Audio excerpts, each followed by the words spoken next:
Hi guys, hi everybody, happy Friday. It's so good to see you. I was just gonna pull up Facebook because we are live on Zoom and Facebook. I'm excited to talk to you today about bloating, like the number one question I have gotten for the last, 25 years is, why do I always feel bloated?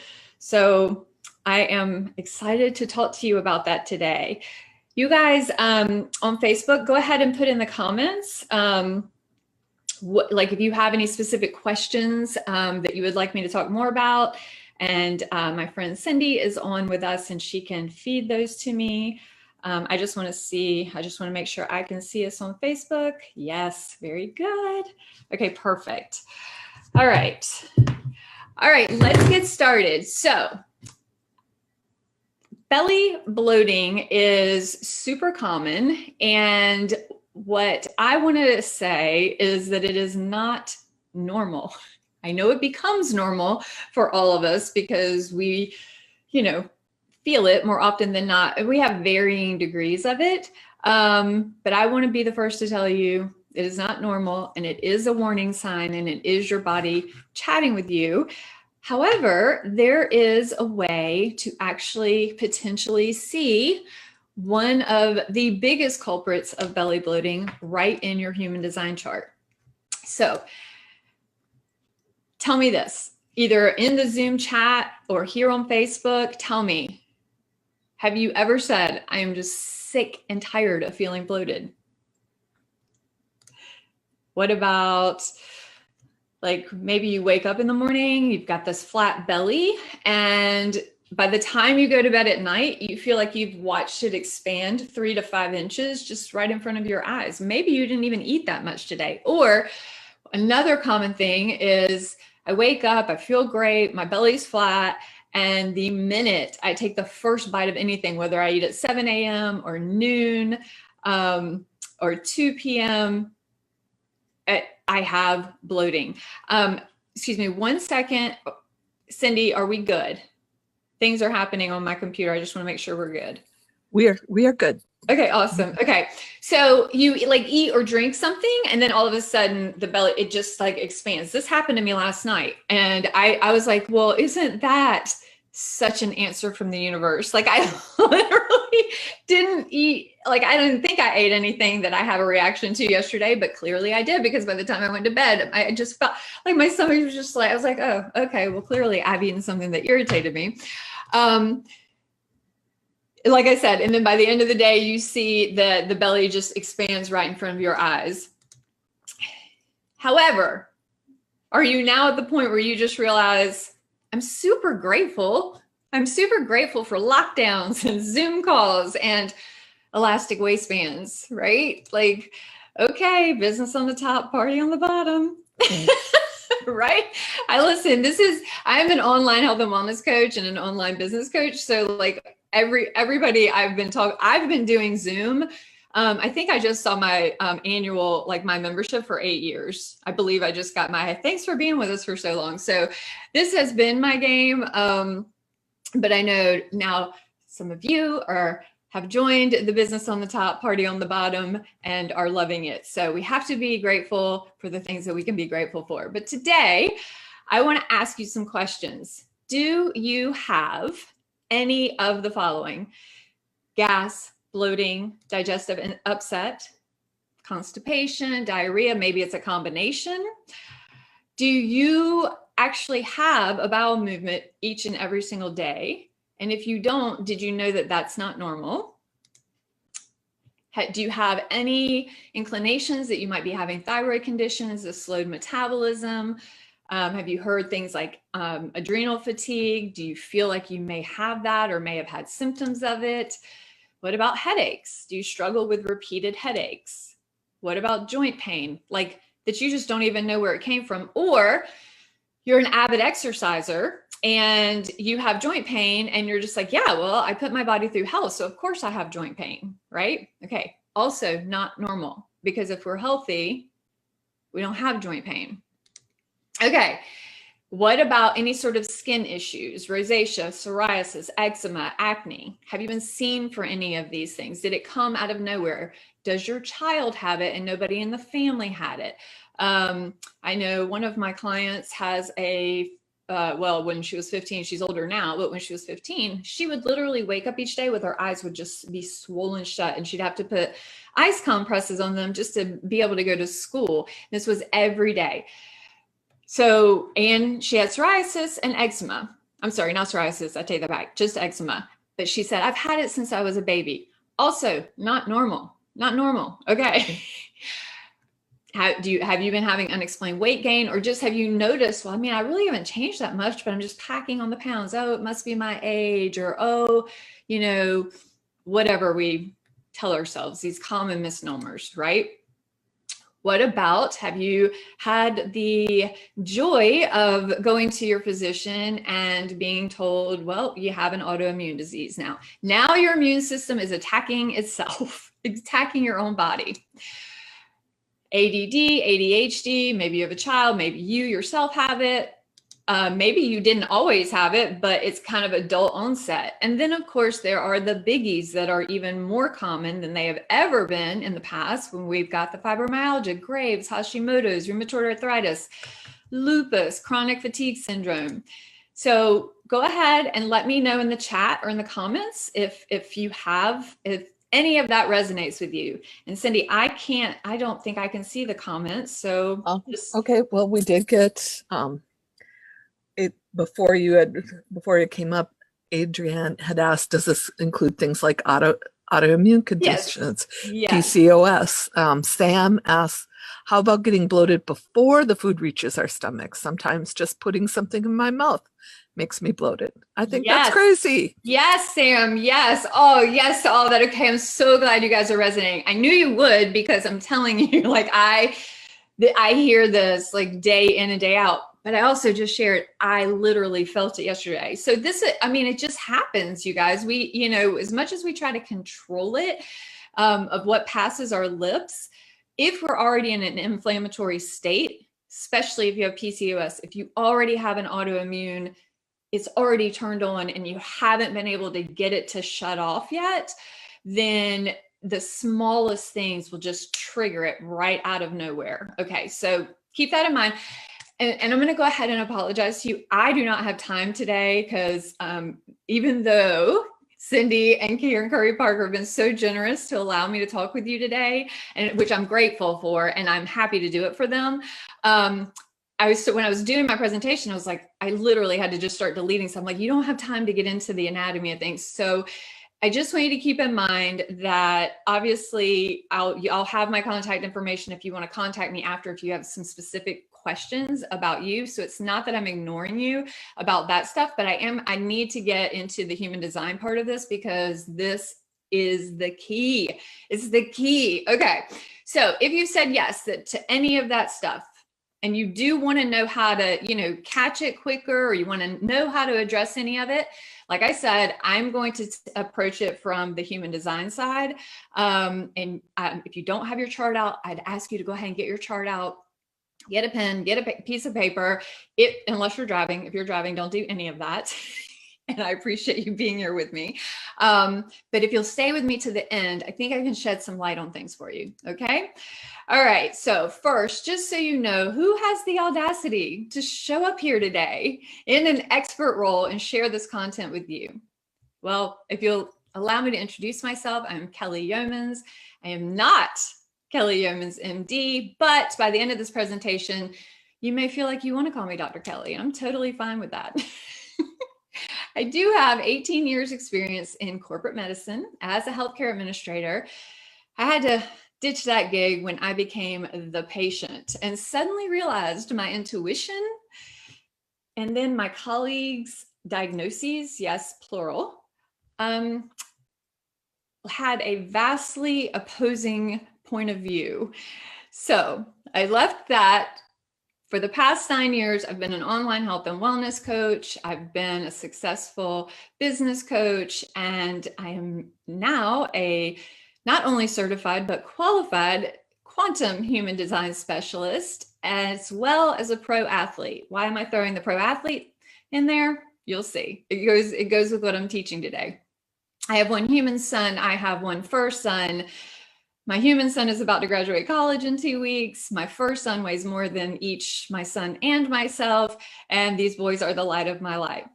All right. So when I'm presenting, especially when I'm presenting stuff that can sometimes seem overwhelming and like, why even try? I like to include stories with that because I do help that it helps you integrate the information quicker. And if you can integrate the information quicker, then you can feel better faster. And that's really like my ultimate goal. However, let's just talk about full disclosure. I am a time bender, also known as a manifesting generator. So I like everything fast and it's never going fast enough, right? Anybody else out there can relate to that? Tell us in the comments. Oh, and if you would be, since I'm going to be delivering all of this content for you and you're going to feel amazing by the end of this because you're going to feel empowered, the only thing I ask in return is that you share the broadcast on Facebook because Karen and Cindy are just doing such great work for the entire universe. And I'd love it if you would share their Facebook page for me. And help them get their word out. Plus, when you see how your human design can be a tool for you to check in with to expedite you feeling better, I think you're going to want to share it with everybody anyway. All right, let's get started. I'd like to introduce you to Sky. Sky woke up a week from her 29th birthday. She was 4 months after giving birth to her child. She noticed that her right hand was weak when she took a shower getting ready for work that morning. She couldn't hold anything. Things kept dropping out of her hand, the shampoo bottle, the razor. Sky went to a neurologist. Sky had an MRI. She received a call informing her that she had multiple sclerosis. Sky was devastated. I need you to remember Sky as we talk about things, okay? So, what causes belly bloat? Let's just get into it. What causes it? You remember all these things that we talked about, okay? Well, you've already said that you recognize at least one as a symptom that you've had or maybe are currently dealing with, right? So I'm going to, there won't be a slide change right here. I need to just explain to you what the root cause is. First of all, it's not, you'll often hear in human design when Karen Curry Parker is talking about human design, she will talk about the quantum physics have been able to explain from a science perspective things that our, ancients and elders would talk about that got them in trouble for being witches or sacrilege and things like that. So this is kind of the same thing. Science has now been able to put forth data that supports what we've been talking, we, meaning us humans that have been feeling all the symptoms that I'm talking to you about for 20 years. At least in America, the medical community absolutely flat out will not recognize as a condition, okay? Because you know why? Because there is no pill for it. Their patient cannot leave the office that day and they have given them something that will immediately make them feel better. So, and our medical community, and thankfully, they need that PubMed publication. They need that thing that is going to lessen their liability, right? But where I was going with that is, but now they will recognize, they still don't call it, what I'm about to tell you is the root cause of belly bloat and all those other things that were on the list. But I want to remind you that Hippocrates said way back when, way back when, that we now have proven with our current day science, is all disease starts in the gut, all of it. All disease, all ailments, all problems, all disease starts in the gut. Their autism is linked to gut health. Alzheimer's is linked to gut health. I didn't list those, but I should have when I said the biggies. All of those things have published data linked to gut health. Okay, so I am not telling you anything here today that you cannot research. And that root cause is called leaky gut. Now, if you go to a doctor, they're not going to call it leaky gut, because that's what us, people, us first lines that are going to get to the bottom of it, called it 10, 12, 15 years ago, because that's what is happening. And I'm going to explain what it is. If you go to your physician and you see on your diagnosis that you have intestinal permeability, it is the same exact thing. Intestinal permeability just sounds more medical. Okay. So they're the same thing. Here's what I need you to envision. The intestines have a lining. Okay. I need you to think of pantyhose. So my hands together are my pantyhose. They will let water go in and out of them. Liquid can pass freely through them. Have you ever been in the rain with your pantyhose on? Your legs get soaked. So think of pantyhose, and they're tightly woven together, right? Well, when the intestinal lining is introduced to stressors on a day in and day out regimen, like processed foods and foods that haven't been grown or curated from the highest quality. Okay. So day in and day out, that starts to tax and stress the intestinal lining, the lining of the intestines. So it starts to thin. So think of, like, I don't know, when your pantyhose get stretched out and you put them on and they have like that gathering, like the heel or the knee. So now the intestinal lining is loose, right? So the water and the liquid is still going in there, but do you see how now I've got those holes, right? So now my junctions aren't tight. Now I have holes in my lining. Through the holes will travel undigested food, undigested proteins, which is a biggie, okay? Especially from processed foods, undigested protein, well, all undigested proteins, because the way the body interacts with proteins, you have to have the right digestive enzymes to break those down, right? So undigested food, undigested protein, bad bacteria, microbes, well, it seeps through those holes. Well, where does it go? It goes directly into the bloodstream. So that stuff's supposed to go through the colon and come out as our waste. It's not supposed to be in our bloodstream. Hits the bloodstream, and the body, because the body is miraculous and wonderful and was made to take care of us, the body goes, yikes, invader. Oh my gosh, invaders, turn on the immune system, and all you little immune soldiers go to the invader in the bloodstream and get it. Go get it. So that happens on a micro level every single day, especially in the Western worlds, because our food supply has been altered so much since the early to mid 90s. And now we have, which is another way we can have the science, now we have 30 years of progression of diseases and conditions post introduction of genetically modified organisms, which have affected the soil and the water supply. Okay, see, I'm getting too deep. This is why I had to make a slideshow, because my open head knowledge, I have so much knowledge about this that I can just tell you all the things. But nonetheless, it happens a little bit on a micro level each day. You don't ever really clean it up and heal the intestinal lining. So now you're looking at a chronic state of the immune system staying alert and turned on to fight the invaders in the bloodstream. And now you have, what is that? What does that do? What is, like, if you twist your ankle or slice your hand in the kitchen, what happens? It changes color and it swells up, because the immune system says, she's injured.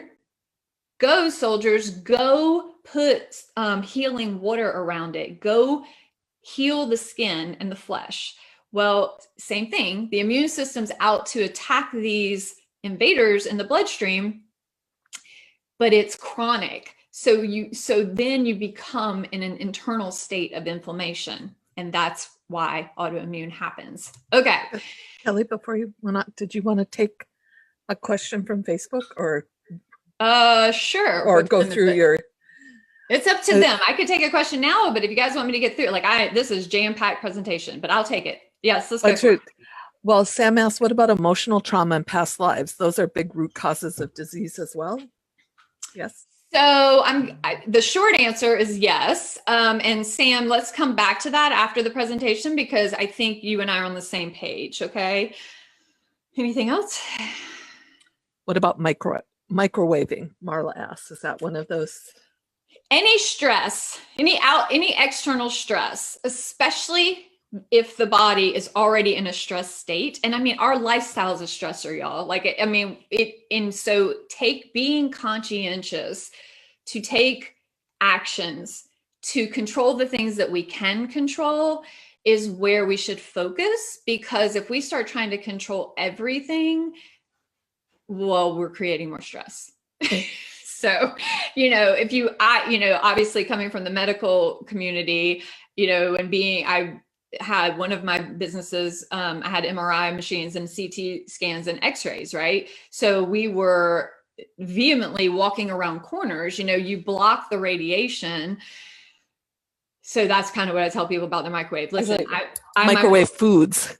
Yeah, I'm sorry, that was my thing. Right. Like I microwave stuff. I am a health fanatic, but I'm also an American and I need convenience. I don't eat a ton of stuff out of the microwave. And that's what I'm saying. I try to control it. I try to stay as least inflamed as I can because I know that I can't control everything. And so just like last night, I had a reaction to something. So what have I done today? So I know the proper tools and the techniques to expedite getting that inflammation out of my gut. And yeah, I probably won't have anything microwave today. Does that make sense? I hope that was helpful. We control what we can, but we still have to live in the world, and we don't need to be so fanatical that we're creating more stress by worrying. How's that? That seems to answer it. Okay, cool. Any more? We going? Let's go. Okay, so you guys, if you get online and you Google things, and I know that everybody that is watching this today, or if you're on the replay, that you know what Google is. I already know that. And you're like, why am I bloated? How to get rid of bloat fast? All the things it's all the things you're asking. So I know that you have found a freebie of how to get rid of bloat. Okay, what I'm about to tell you, and remember, I'm a healthcare professional. I'm just summarizing. Here's the protocol. Here's what's going to happen. You're going to get told, eliminate the most common inflammatory foods. You're going to be told, eat nourishing foods to help heal the leaking. You're going to be told to get 7 to 8 hours of sleep per night, every single night. It needs to be cumulative. You're going to be told to do a specific kind of diet. There's some of them are going to tell you to do keto. Some of them are going to tell you to do paleo. Some are going to tell you to do autoimmune paleo. Some are going to tell you to do carnivore. Some are going to tell you to stop eating. I'm just kidding. I'm just kidding. You may feel like stop eating, but there's no shortage of all the things, all the kinds of diets that you can do. Some are going to tell you to exercise at least 3 times a week. Most are going to say 3 to 5 times a week. And exercise can just mean moving your body. Again, I'm a healthcare professional. So what I'm putting up here on the screen for you are things that I will tell my clients. Obviously, I have a lot more background about my clients and I'm much more specific about the things I want them to do. But this is pretty much the general thing you're going to get, whether you got in your freebie or when you Google. Then you're going to be told to take this supplement and that supplement. And then if they're really good and know what they're doing, before they tell you to take supplements, they're going to recommend that you get some sort of blood testing or food sensitivity testing or stool testing, which I'm excited about, you guys, that we actually have, like when, where I can just go online and order whatever tests I want now. That's where we are in this day and age, and it's wonderful. And the tests aren't cost prohibitive. So this is all very good news that we can do that.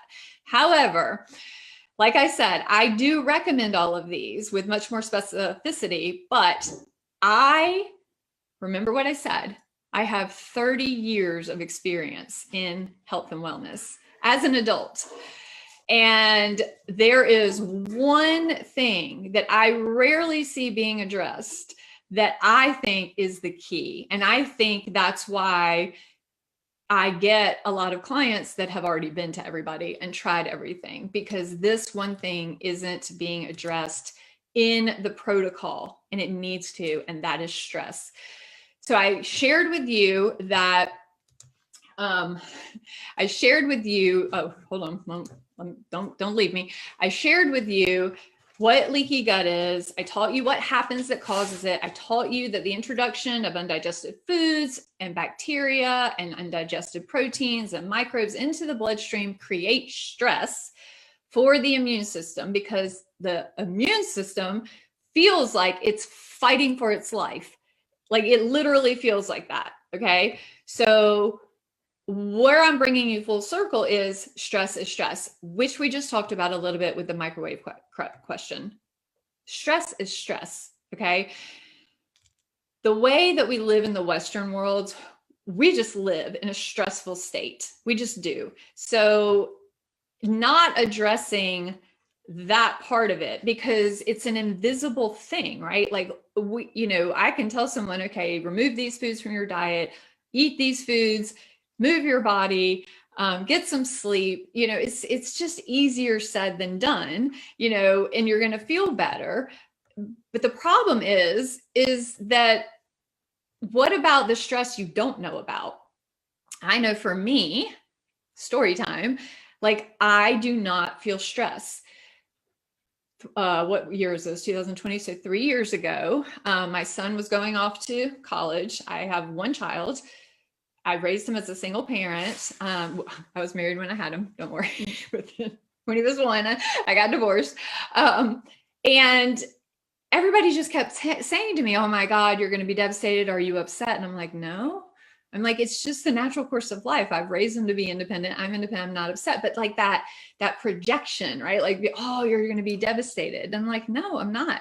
So he's graduating high school.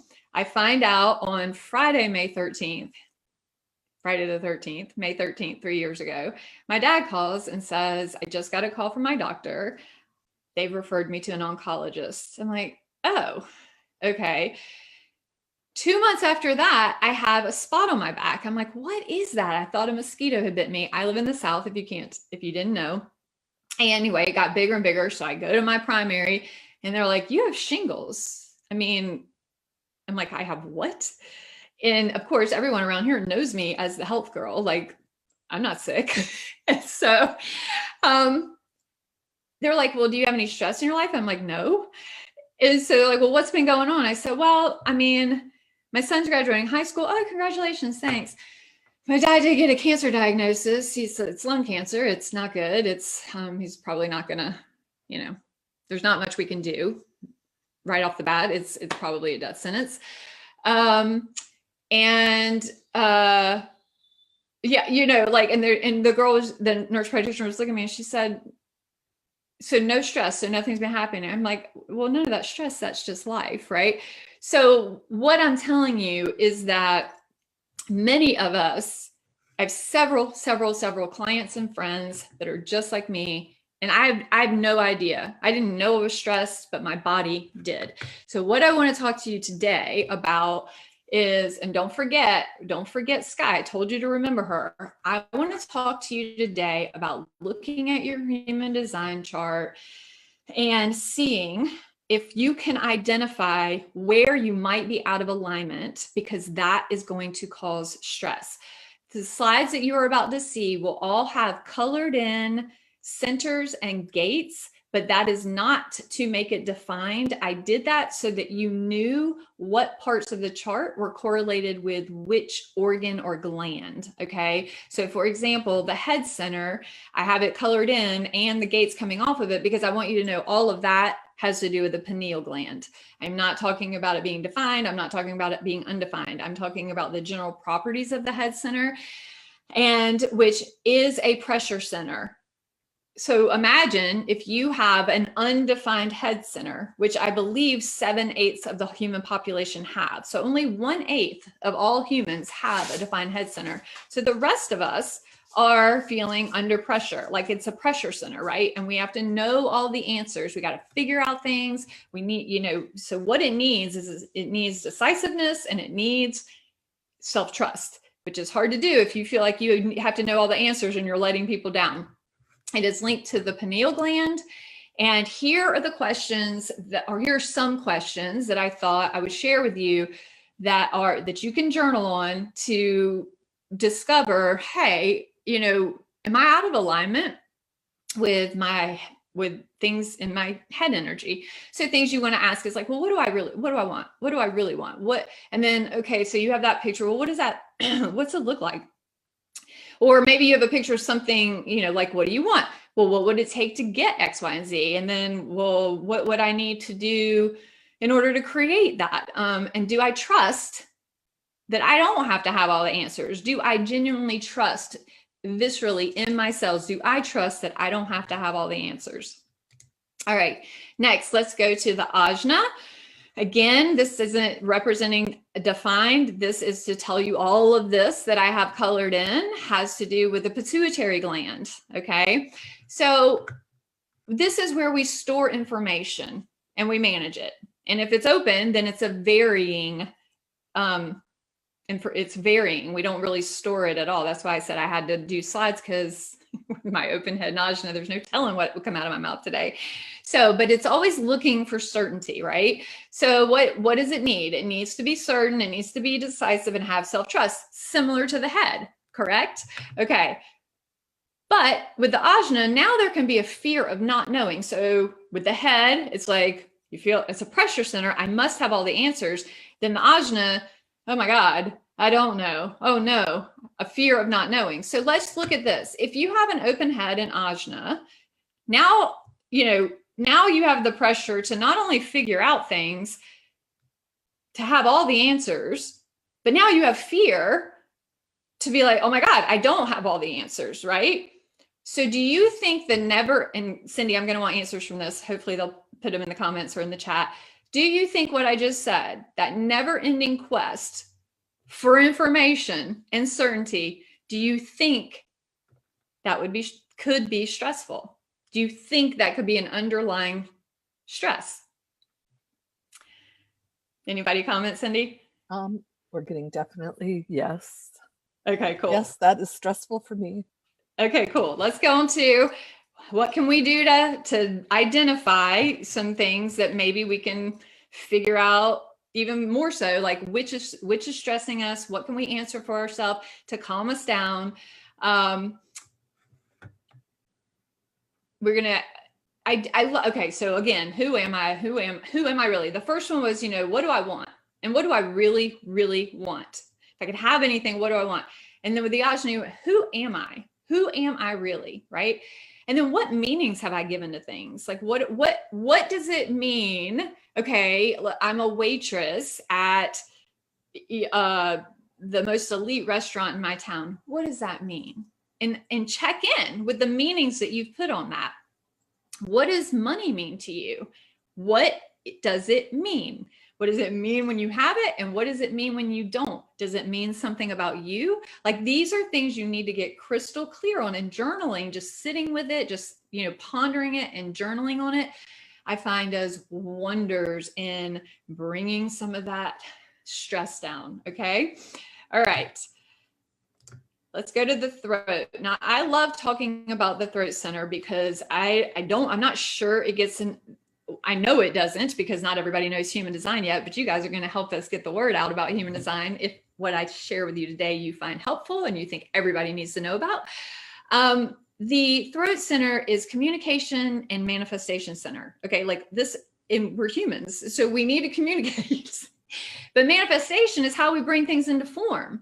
So the job of it is, we need to be seen and heard in order to move forward with the right energy, right?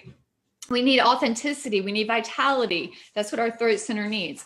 And if it doesn't have it and you don't feel seen or heard, then it's going to be a struggle for, to get things going. I'm so sorry. My dog is going to bark. Hey, I'm just trying to get him not to bark so you don't have to hear that.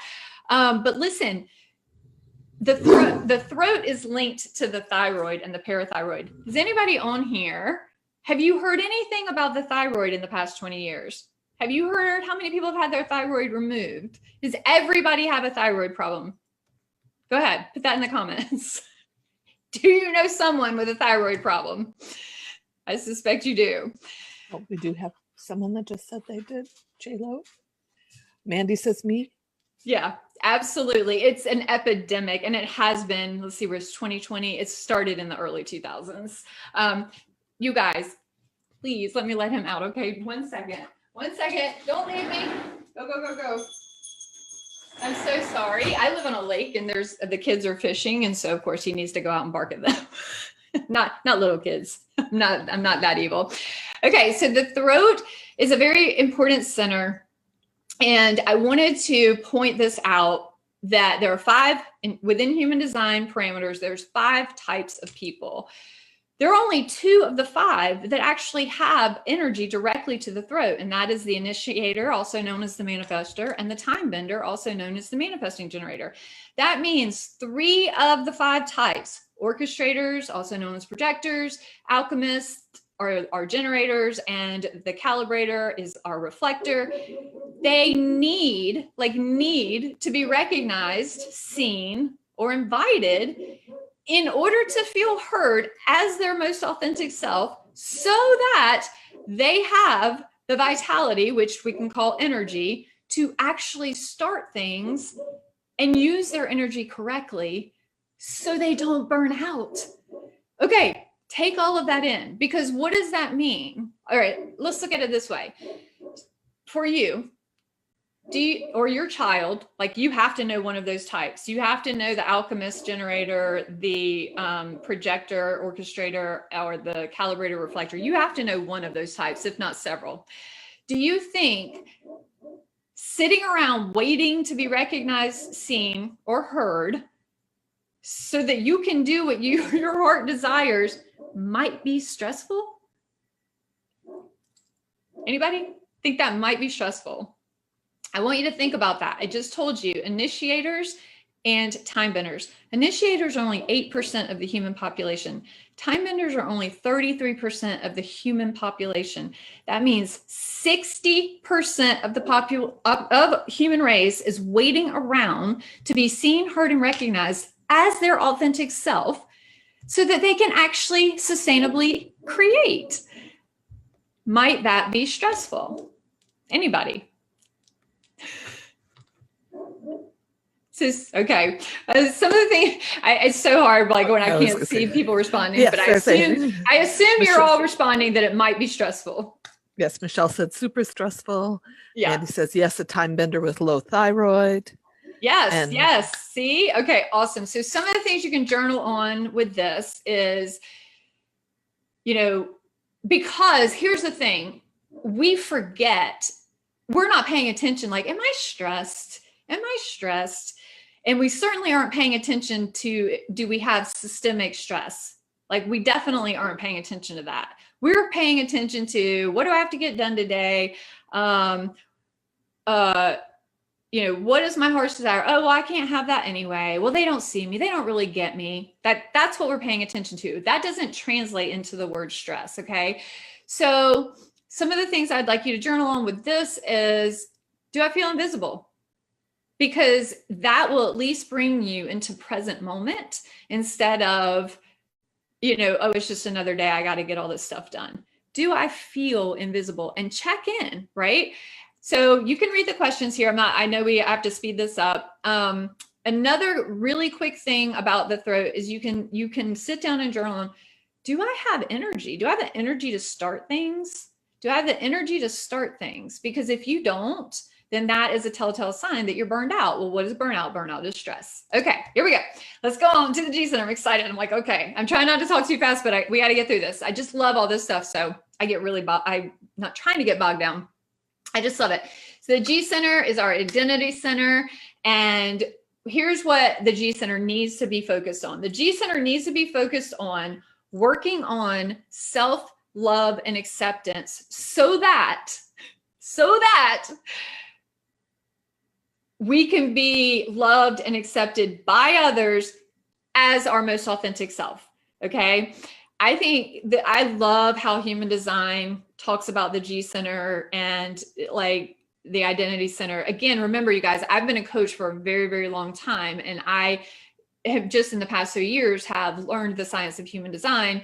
So when I was doing my intuitive work and my healing and things like that, I didn't have a person's chart in front of me to show them, to say, oh, look, you have an open G center and you've probably been searching for love your whole life because you don't feel love, or you don't feel worthy, or, whatever you want to call it.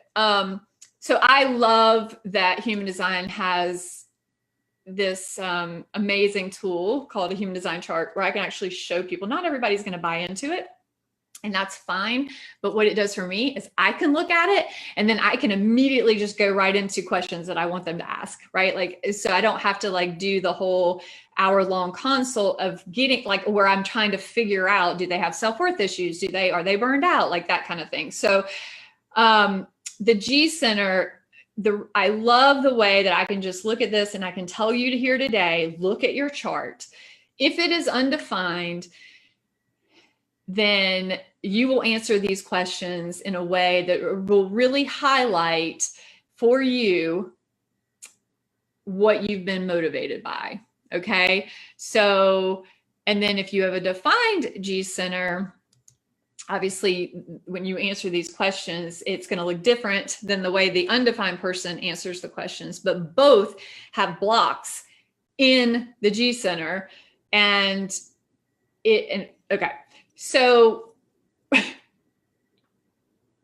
easily enough, do I question my lovability? Right. And I have some people that I know hands down because energy is like my thing. It always has been. I love pairing human design with it. But, I've always said my whole life, you can tell what a person's trying to hide by the way they try to hide it. And insecurities have always been super, super clear to me. Like I can literally feel them before a person opens their mouth. So I will, if I say to my client, do you, have them journal and do I question my lovability? Some of them say, absolutely not. Like, I know I'm this, that, and the other. And like, it's just very bold and brazen. Like I am the stuff. That is a sign that they actually do. They actually are questioning their lovability, because if you truly authentically are in love with yourself, you don't feel the need to be so boastful, I guess, is what I'm trying to say. All right, then again, you guys can read. You're smart. I don't need to read all of this to you. But definitely one of the things that Karen talks about, and I love it, is the differentiation of that G center and all of the words that you say after I. Okay, so each of these gates correlates with an action and a description that actually identifies you as a human being. And so let me ask you this. Do you think it would be stressful? Let's start with, do you think it would be stressful if you were constantly questioning your self-worth, which then ultimately makes you question your love worthiness, right? Do you think it would be stressful if you found yourself in situations where you're saying yes to invitations just because you feel like that would get you loved? Like moms do it all the time. I'm going to do this for my kid and that for my kid and this for my kid. My kid's plenty old enough to do it. My kid can totally do it, but I'm going to do it for them because they will love me. Anybody resonate with that? What about, and I've probably done this well, I know I have in college. You get asked out on a date, you don't want to go on the date. You don't want to go on the date with that person, but you go and you're like, well, I don't want to be with them, but I want them to love me. Or you get in a relationship because you think it'll make them love you, or you stay in a relationship and take the crap that they're giving you because you think if I just hunker down and take this, one day they're going to love me. I'm going to prove it. I'm going to show them I will be here with you. You can treat me like crap because I am worthy of it. And then the worst to me is, do you have sex when you don't want to because you want to be loved and you think that's going to do it? These are important questions. They're very important. And if you can share them, especially with our young people, it's critical that we know the things that we are saying to ourselves after the word I. And I love these that Karen Kerr Parker talked about. And I just remember, I was like, oh my God, this is so brilliant. And these gates on the G center, you know, correlate to I choose, I love, I decide, I am, I forgive, I serve, I am vital, I am supported, I am compassionate. So having this immense self-love where you have these very powerful words after the word I, because this directly describes your identity, it's critical. And if you don't know, if you don't feel these things, how will you ever attract the right people to you? How will you ever attract people that are going to see you, that you choose for you, you decide for you? How? It's not going to be possible. And do you think everything I've just talked about, all the instances that can come out of not being in alignment with self-love, do you think that could cause stress in your daily life? Next, we're going to talk about the will center. This is the center that is about material value and money and resources. But I do want to point out, it's not just material resources. This is a resource of well-being as well. Like, you know, you want an abundance of well-being. It is a motor, and it is the energy of willpower. Do you have the willpower to stick it out? Whether it's defined or not. Listen, as Karen always says, we all have all of the chart. It doesn't matter if it's colored in or not. We're all 100% human. So we just experience the energies differently depending on the definition and the conditioning or the deconditioning or the openness. Okay. This center can be a driver though, to prove yourself valuable. I love to talk about this as, you know, the 80-year-old billionaire that is dating the 22-year-old girl. Okay. And or vice versa, the 80-year-old woman that has the 22-year-old boy. And I'm just going straight in just to make my point on with this example first, because I'm trying to speed up, but also because it makes the point.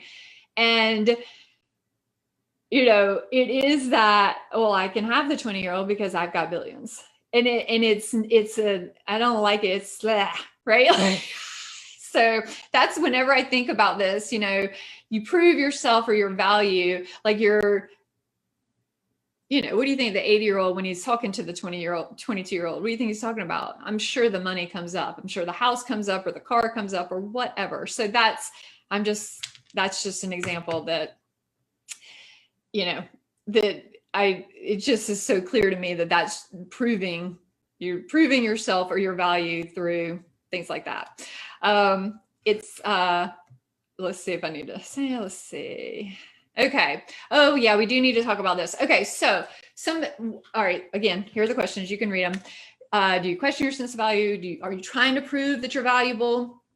You know, like at work, especially, do you take on more work than is your part? You know, other people aren't working as hard but you take it on because you're going to prove that you're valuable in that position. That's another example. But I want to talk about trauma here. And so even as a child, and we all suppress it. Like, I mean, my parents were awesome. They're not bad people at all. But like as a child, things happen to us that is considered trauma, according to Karen's definition, which is anything in life that causes you to feel, you know, like your survival is threatened, or you have a sense of powerlessness, or you feel isolated or alone, or your expectations have been violated, right? So, or violated by expectations. So I really, really like how she's put that, because if somebody asked me if I've had trauma, I would say no. But when you really break it down and think like that, then some of the instances in our life, you know, may be answered differently if we look at it like that, because A, we were young, or, you know, B, we didn't have the skill set to deal with the things that happened, or we got ourselves in the situations. It doesn't take away the fact that it's considered trauma though. So do you think these last 4 things I have on this slide, if you felt any of these, do you think, especially if it's buried and it's never been dealt with and it's never been cleared and it's not even in your conscious state of mind, do you think that could be stressful? Do you think that could be an underlying stressor in your life that maybe you're not even aware of without doing these journaling questions and bringing it to the forefront? All right, let's move on. We're going to go fast. Oh gosh, I really got to speed it up. The emotional solar plexus. This is where all of our feelings are. If it is defined, then you have an emotional wave. So it's more of a, you can have more than one emotional wave, and then you got to balance all of those. If it's undefined, then you're amplifying all of the other feelings around you. And my question to you on this one is, if you have no idea about emotions, and in Western worlds, or at least in America, I certainly wasn't taught emotions. I was taught that there was no place in life for emotions. I just put a child through school, and to my knowledge, they are still not teaching anything about emotions.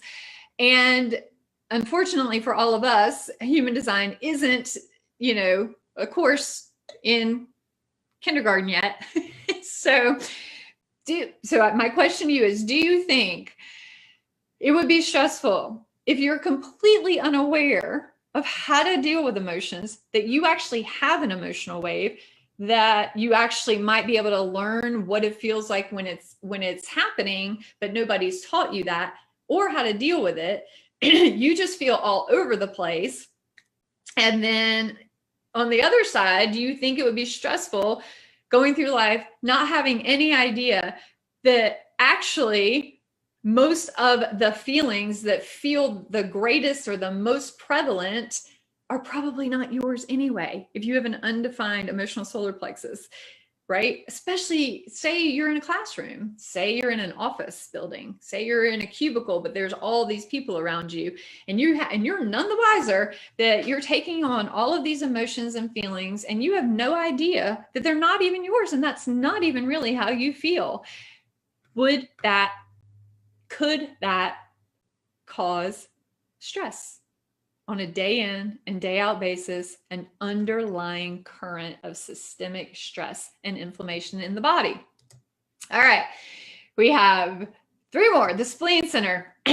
So obviously the spleen center is important, especially with what we're talking about, because it's directly linked to the immune system, right? The spleen center is where our immune system is. This is the place for fight or flight. And, oh my God, there's a lion, I got to go. We don't really have lions walking around anymore, but we have a lifestyle and a culture, again, in the Western, I can't speak to the Eastern worlds because I haven't lived there, but in the Western world, where everything feels like fight or flight, especially for people that are out of alignment. Especially, in my opinion, for people that have a lot of energy there's 2 schools of thought.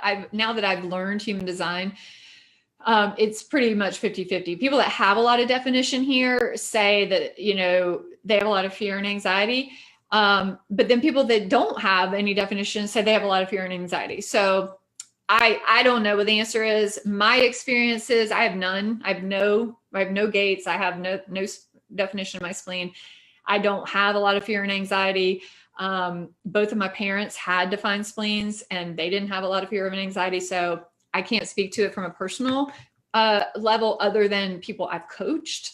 And it is important because this really speaks to our well-being and our immune system. And if we're staying in a heightened state of fear around things that maybe aren't even, real, then do you think that could be stressful? Do you think that would cause an underlying current of stress that could be happening day in and day out?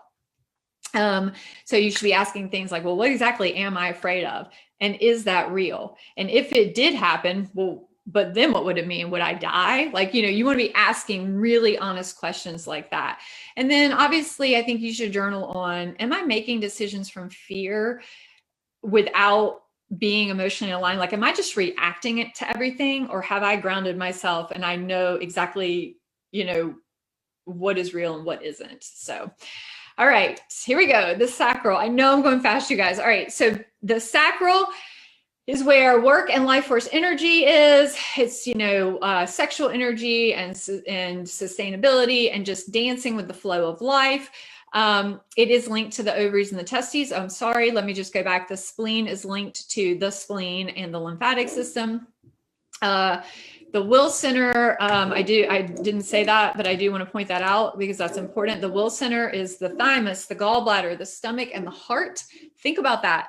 All the stuff we just talked about with the will center, 4 organs. Like, it's important stuff, you guys. So, all right. The sacral is linked to the ovaries and the testes.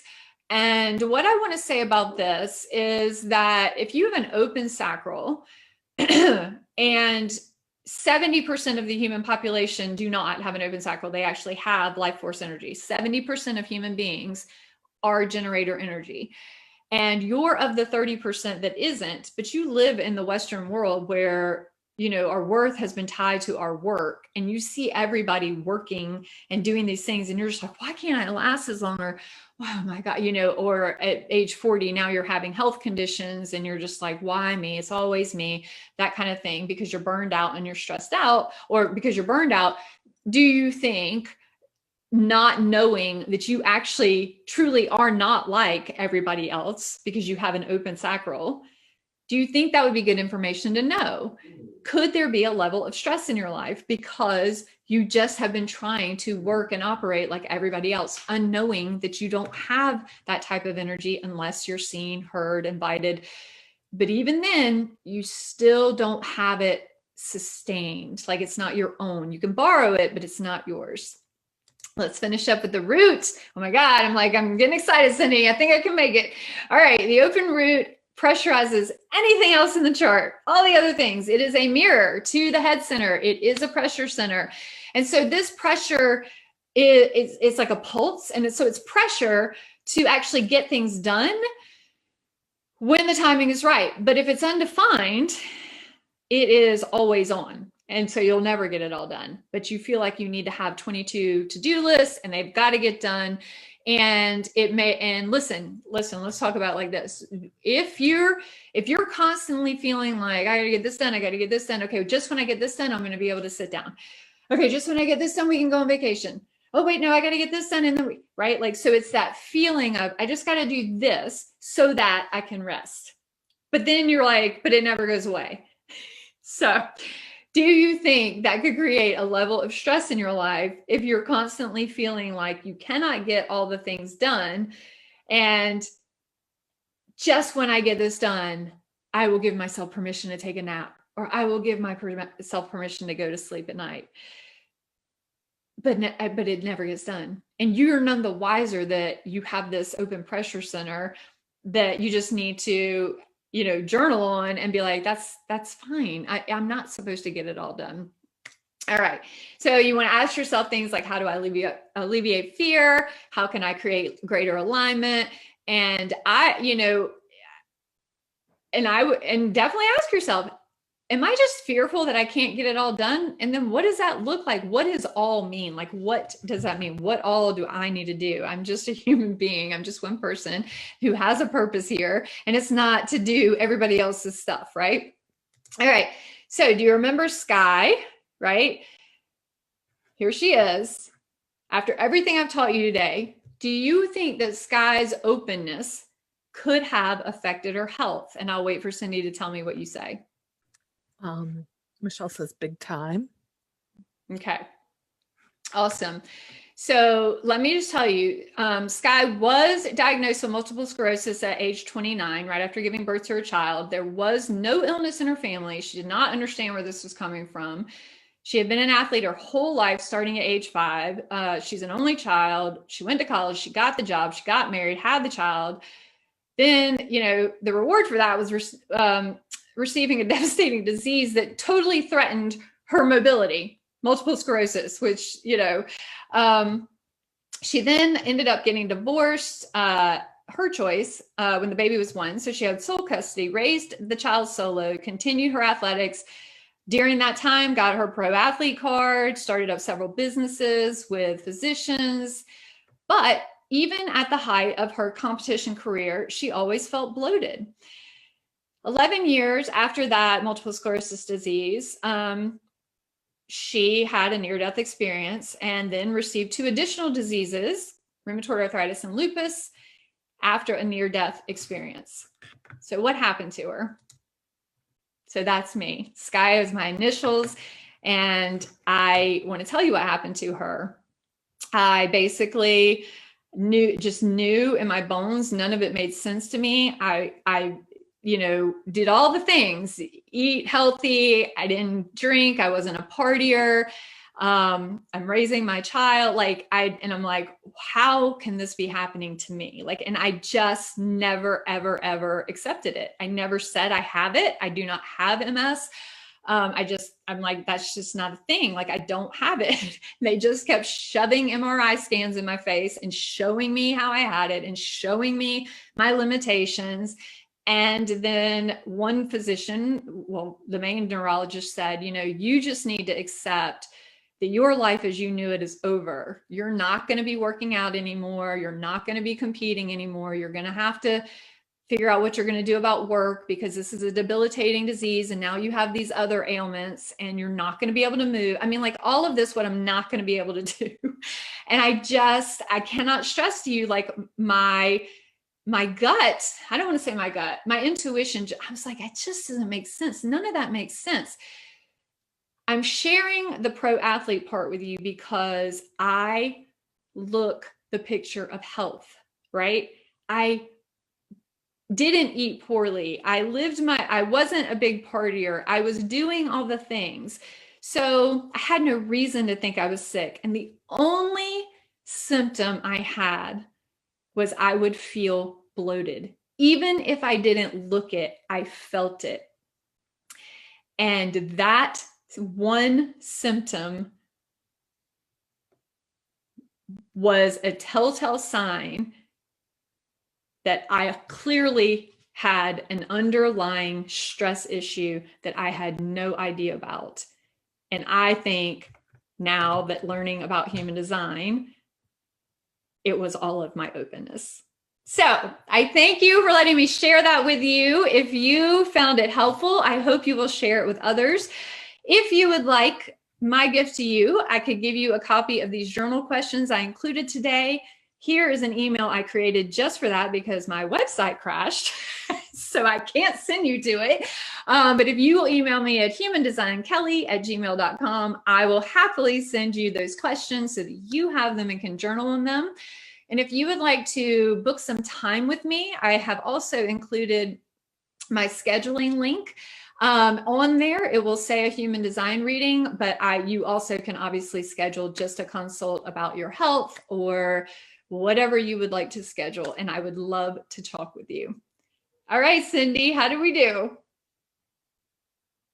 I think you did great. I was trying to copy the link real fast so I could put it in the... Oh, in the Facebook. Yeah, that'd be great if you could put it in the caption. Awesome. And I, Cindy, I know you're a busy woman, but I did clear. I have a little extra time if anybody wants to ask me questions now if you want, but I'm happy to wait for the emails as well. Well, Elena was curious about what your profile was. I am, now I've shown it, but I am my profile, I'm a 1-3. You had mentioned a little bit about that. Yes, phenomenal job. Loved it so much. Thank you. From Create Tricks Christine on Facebook. Francis says, enjoyed your... Thank you, Christine. And I'm scrolling back. Oh, no worries. So it was, Elena had asked earlier, this was one of the only questions I really saw. Are you suggesting that the more open centers one has, the more susceptible they are to carrying more stressors? Absolutely. But I don't want to say that definition can have the same issue. But openness for sure, because there's all kinds of rooms for conditioning. And listen, I love speaking about my personal story because I did all the things, quote unquote, right. Like there was no reason on paper for me to be sick. So the only thing what makes sense is that there was an underlying stress that I had no idea about. And so the openness and being in an environment or a culture that says you have to, encourages you to be this way or that way. I realize it's changing, and all of you on here are obviously human design fans, but a lot of people aren't. They don't know anything about this, and they have no idea how energy is moving through them. And so I am suggesting the more openness, that, you know, the more opportunity for being out of alignment quicker. I don't even know if that's right. I don't want anybody watching this that has a lot of definition to think that they don't need to be doing the journaling too. Stress isn't all of us. But yes, I do believe the openness is. Thank you. So if they want it, they should email you, and the email was posted both in the chat and on the Facebook page. Is that correct? And last question. Okay. Michelle asks, how do you trust your intuition and information received? I'm an open head, ajna throat, emotional, solar plexus, and heart and will.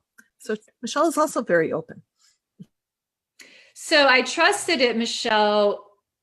Okay, now remember, I was in the medical community. So these are my peers telling me, this is what's going on. Here's what you have to do. You have to give yourself a shot of this medicine every single day for the rest of your life. Here's what you need to, you know, digest. Here are the steroids you need to take here. Like, so these are my peers telling me that. And, you know, so here I am, like, just kind of going through the motions, but I would have a visceral reaction. Like, I could barely get the medicine in my mind. I'm 29 years old at the time, you know, and then I was fine until I was 41. And then I had that near-death experience. But it, like, I paid attention. My body was like, don't put that in your body. And I just kept saying that none of this makes sense. And my symptoms also weren't in line with weren't in line with MS or rheumatoid arthritis or lupus. It's because autoimmune shows up in the testing and they just decide, oh, you've got all of them. But I was like, well, that doesn't account for this symptom or that symptom. So Michelle, how I can answer that for you is my intuition, it was just screaming at me, but my body was like, I would get so, it literally, like, I'd have to force my hand to my mouth kind of thing, or I'd have to force the needle. Well, I didn't do the needles very long. So I was like, I don't have this. Like, I'm not doing this. So that's how I trusted my intuition. But I do believe, Michelle, if you're not familiar with your intuition, if it's not speaking that loudly to you, then it's even more important that you spend intentional time getting grounded every single day, and whatever that is for you. Well, thank you so much. You guys are great awesome. Comments. Cindy, thank you so much. I really appreciate you guys being here with me today on this Friday. I hope you have the merriest of Christmas and the happiest of holidays.